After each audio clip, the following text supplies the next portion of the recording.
अस्सलाम वालेकुम वरहमतुल्लाहि वबरकातुहू। बेलियो सज्जनों परदेसियों की हाल चाल सब खैरियत है। ਇਹ ਤੁਸੀਂ ਵੇਖ ਸਕਦੇ ਹੋ ਕਿ ਇਸ ਟਾਈਮ ਤੱਕ ਬੈਟਰੀ ਫੁੱਲ ਹੋ ਵੀ ਗਈ ਹੈ। ਹਾਲਾਂਕਿ ਸਵੇਰ ਦਾ ਟਾਈਮ ਹੋਇਆ ਤਕਰੀਬਨ ਕੋਈ 9:15 ਦਾ ਟਾਈਮ ਹੋਣ ਵਾਲਾ ਤੇ ਬੈਟਰੀ ਫੁੱਲ ਹੋ ਵੀ ਗਈਆਂ ਨੇ। ਤੇ ਕਿੰਨੀਆਂ ਬੈਟਰੀਆਂ ਲੱਗੀਆਂ ਨੇ?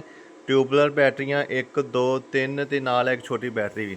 ਠੀਕ ਹੈ, ਸਾਰੀਆਂ ਬੈਟਰੀਆਂ ਦਾ ਜਮਾ ਆਪਸ ਵਿੱਚ ਜੋੜ ਦਿੱਤਾ, ਮਾਈਨਸ ਆਪਸ ਵਿੱਚ ਜੋੜ ਦਿੱਤਾ ਹੈ 12 ਵੋਲਟ ਹੀ ਹੈ।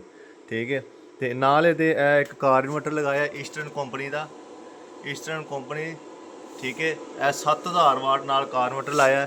ਸਾਡੀ ਰਾਤੀ ਹਨੇਰੀ ਆਈ ਸੀ, ਲਾਈਟ ਗਈ ਹੈ ਜੀ। ਹੁਣ ਅਸੀਂ ਮੋਟਰ ਵੀ ਇਹਦੇ 'ਤੇ ਚਲਾਈ ਹੈ ਪਾਣੀ ਵਾਲੀ, ਤੇ ਮੋਟਰ ਵੀ ਇਹਦੇ 'ਤੇ ਚੱਲੀ ਹੈ, ਤੇ ਮਤਲਬ ਮੋਟਰ ਚਲਾ ਕੇ ਟੈਂਕੀ ਭਰ ਲਈ ਹੈ। ਬਾਕੀ ਇਸ ਟਾਈਮ ਇਹਦੇ 'ਤੇ ਫਰਿੱਜ, ਠੀਕ ਹੈ, ਫਰਿੱਜ, ਪੱਖੇ, ਲਾਈਟਾਂ, ਵਾਸ਼ਿੰਗ ਮਸ਼ੀਨ, ਡਰਾਈ ਮਸ਼ੀਨ, ਇਸਤਰੀ ਵਗੈਰਾ ਹਰ ਚੀਜ਼ ਇਹਦੇ 'ਤੇ ਅਸੀਂ ਚਲਾ ਸਕਦੇ ਹਾਂ। ਤੇ ਬਾਕੀ ਮੇਰਾ ਭਰਾ ਜਿਹੜਾ ਵੀ ਜਿਸ ਮੇਰੇ ਭਰਾ ਨੇ ਵੀ ਆਪਣੇ ਘਰ ਸੋਲਰ ਸਿਸਟਮ ਦਾ ਮੁਕੰਮਲ ਪੈਕੇਜ ਲਗਵਾਉਣਾ, 2 ਪਲੇਟਾਂ ਵਾਲਾ ਸੈਟਅਪ ਲਗਵਾਉਣਾ, 4 ਪਲੇਟਾਂ ਵਾਲਾ ਮੁਕੰਮਲ ਪੈਕੇਜ ਲਗਵਾਉਣਾ, 6 ਪਲੇਟਾਂ ਵਾਲਾ ਪੈਕੇਜ ਲਗਵਾਉਣਾ, ਰਾਬਤਾ ਕਰ ਸਕਦਾ। ਤੇ ਰਾਬਤਾ ਤੁਸੀਂ ਇਸ ਤਰੀਕੇ ਕਰਨਾ, ਮੈਂ ਤੁਹਾਨੂੰ ਅੱਜ ਤਰੀਕਾ ਦੱਸ ਦਿੰਦਾ ਭਾਈ ਜਾਨ। ਰਾਬਤਾ ਤੁਸੀਂ ਇਸ ਤਰ੍ਹਾਂ ਕਰਨਾ ਹੈ, WhatsApp 'ਤੇ ਰਿਕਾਰਡਿੰਗ ਸੁੱਟਣੀ ਹੈ। WhatsApp 'ਤੇ ਰਿਕਾਰਡਿੰਗ ਸੁੱਟਣੀ ਹੈ। ਤੁਸੀਂ ਆਖਣਾ अस्सलाम वालेकुम इमरान भाई, मैं ਲਾਹੌਰ ਤੋਂ ਬੋਲ ਰਿਹਾ। ਜਿਹੜਾ ਵੀ ਤੁਹਾਡਾ ਇਲਾਕਾ ਹੈ ਤੁਸੀਂ ਦੱਸਣਾ इमरान भाई मैं गुजरांवाला ਤੋਂ ਬੋਲ ਰਿਹਾ, ਤੇ ਅਸੀਂ 2 ਪਲੇਟਾਂ ਵਾਲਾ ਪੈਕੇਜ ਲਗਵਾਉਣਾ, ਜਾਂ 4 ਪਲੇਟਾਂ ਵਾਲਾ ਪੈਕੇਜ ਲਗਵਾਉਣਾ, ਜਾਂ 6 ਪਲੇਟਾਂ ਵਾਲਾ ਲਗਵਾਉਣਾ ਹੈ।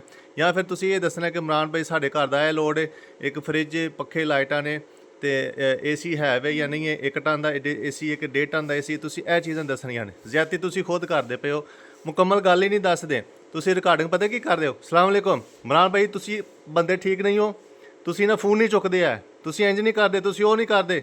ਯਾਰ ਮੇਰੀ ਗੱਲ ਸੁਣੋ, ਜ਼ਿਆਦਤੀ ਤੁਸੀਂ ਖੁਦ ਕਰ ਰਹੇ ਹੋ, ਮੈਂ ਜ਼ਿਆਦਤੀ ਨਹੀਂ ਕਰ ਰਿਹਾ। ਕਿਉਂਕਿ ਮੈਂ ਸਵੇਰ ਤੋਂ ਲੈ ਕੇ ਸ਼ਾਮ ਤੱਕ ਸਾਰਾ ਦਿਨ ਕੰਮ 'ਤੇ ਮਸਰੂਫ ਹੋਈਦਾ, ਕੰਮ ਕਰ ਰਹੇ ਹੁੰਦੇ ਹਾਂ। ਜੇ ਅਸੀਂ ਮੋਬਾਈਲ ਸੁਣਨ ਬਹਿ ਜਾਈਏ, ਰੋਜ਼ ਦਾ 400-500 ਮੈਸੇਜ ਆਉਂਦਾ ਹੈ। ਠੀਕ ਹੈ, ਅਗਰ ਮੋਬਾਈਲ ਸੁਣਨ ਬਹਿ ਜਾਈਏ ਤਾਂ ਕੰਮ ਕਿੰਨੇ ਕਰਨਾ ਹੈ? ਕੰਮ ਅਲਹਮਦੁਲਿਲਾ ਮੈਂ ਆਪਣੇ ਹੱਥੀਂ ਕੰਮ ਕਰਨਾ ਵਾ, ਨਾਲ ਇੱਕ ਸਿਰਫ ਸ਼ਾਗਿਰਦ ਰੱਖੇ ਆ ਬਸ।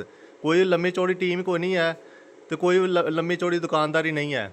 ਮੈਂ ਖੁਦ ਆਪਣੇ ਹੱਥੀਂ ਮਜ਼ਦੂਰੀ ਕਰੀਦੀ, ਆਪਣੇ ਹੱਥੀਂ ਕੰਮ ਕਰੀਦਾ। ਤੇ ਤੁਸੀਂ ਖੁਦ ਜਿਹੜਾ ਨਾ ਮੈਨੂੰ ਸਿਰਫ ਆਡੀਓ ਮੈਸੇਜ ਕਰਨਾ। ਸਿਆਣੇ ਬੰਦੇ ਬਣ ਕੇ ਨਾ ਆਡੀਓ ਮੈਸੇਜ ਕਰ ਦਿਆ ਕਰੋ। अस्सलाम वालेकुम इमरान भाई, ਫਲਾਣੇ ਇਲਾਕੇ ਤੋਂ ਬੋਲ ਰਿਹਾ ਵਾਂ, ਫਰਿੱਜ, ਪੱਖੇ, ਲਾਈਟਾਂ, ਵਾਸ਼ਿੰਗ ਮਸ਼ੀਨ, 1.5 ਟਨ ਦਾ AC ਲੋਡ, ਇਹ ਮੇਰਾ ਲੋਡ ਹੈ, ਮੈਨੂੰ ਪੈਕੇਜ ਦੱਸੋ, ਗੱਲ ਖਤਮ। ਵੀਡੀਓ ਲਾਈਕ ਸ਼ੇਅਰ ਕਰ ਦਿਆ ਜੀ। ਅੱਲਾ ਹਾਫਿਜ਼।